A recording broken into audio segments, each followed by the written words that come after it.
Hey everyone, I'm Jessi Lang and this is Wide Open Throttle. Last week we told you all about the Motortrend cover shoot in Detroit, and this week's show was supposed to be a behind-the-scenes look at that shoot. However, with the passing of Carroll Shelby, we've decided to switch gears and to spend today's show remembering the automotive legend.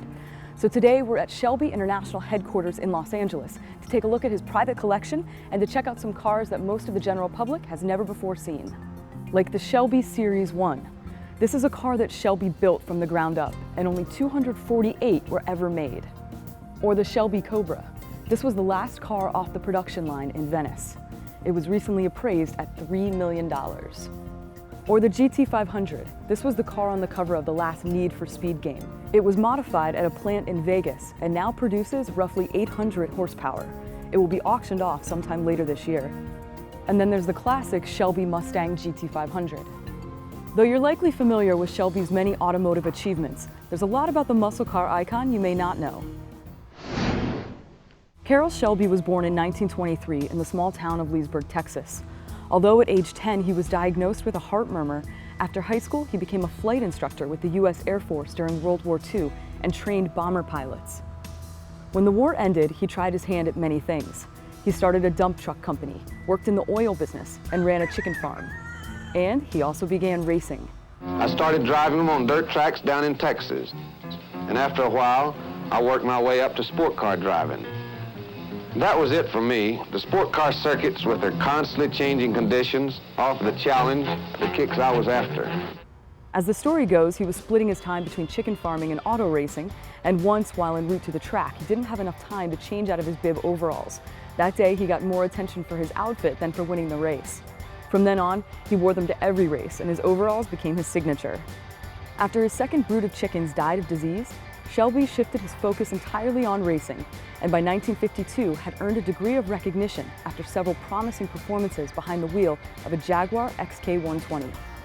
Throughout the 1950s, he put America on the map in a racing culture that had long been dominated by European drivers, and established a distinguished racing career that included 8 World Championship Grand Prix outings. In 1959, he became the second American-born driver to win the 24 Hours of Le Mans endurance race in France. In an era when some drivers didn't wear seatbelts and some refused to wear helmets, the sport of racing was among the riskiest, and over the years, Shelby attended the funerals of 29 fellow drivers. And he had his own share of close calls. After one crash, he had plastic surgery on his face and had to have 3 vertebrae in his neck fused. In a 1954 accident, he shattered his elbow and needed reconstructive surgery. Not to mention the personal health issues with which he had to contend. With his heart condition worsening, he was forced to retire from racing in 1960. And that's when he turned to automotive design. About all I had was an idea. You might even call it a dream. But it was a coincidence, really, that got us going. First, the AC car company in England badly needed a new engine. They produced a good basic chassis and body, but had no engine source. On the other hand, Ford Motor Company over here was just in the development stage of a promising new high-performance engine.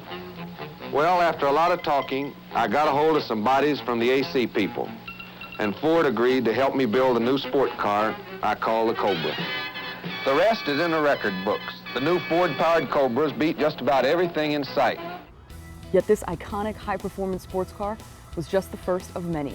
In 1964, when Lee Iacocca, then an executive at Ford, hired Shelby to design a high-performance version of the new Ford Mustang, Shelby created the Mustang GT350.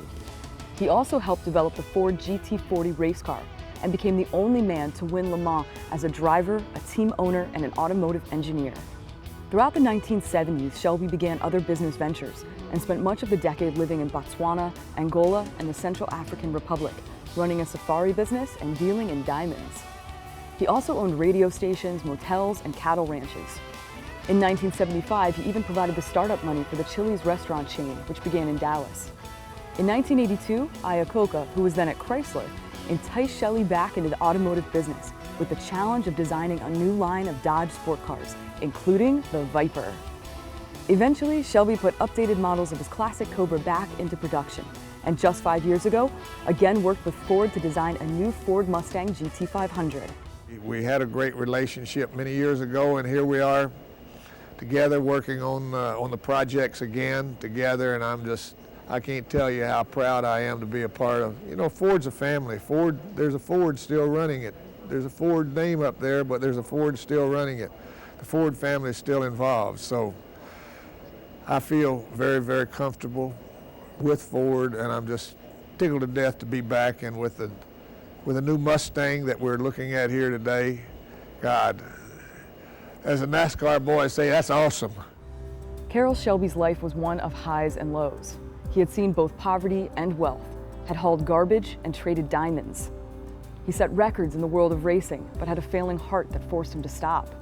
He broke new ground in automotive design, but suffered from life-threatening health problems and had received both a heart and a kidney transplant in the 90s. He was married and divorced 6 times. But he never lost his passion for speed and for all things automotive, and at age 84 was out doing 150-mile-per-hour runs. Carroll Shelby was a larger-than-life legend who, with only a high school diploma, forever changed the automotive industry. Special thanks to Shelby International Headquarters in Los Angeles for allowing us to tour the facility and to share with you more than half a century of automotive history. And be sure to tune in to Ignition on Monday when Carlos Lago tests the GT500 and Randy Popst attempts to hit 200 miles per hour in it. I'm Jessi Lang, and I'll see you next week.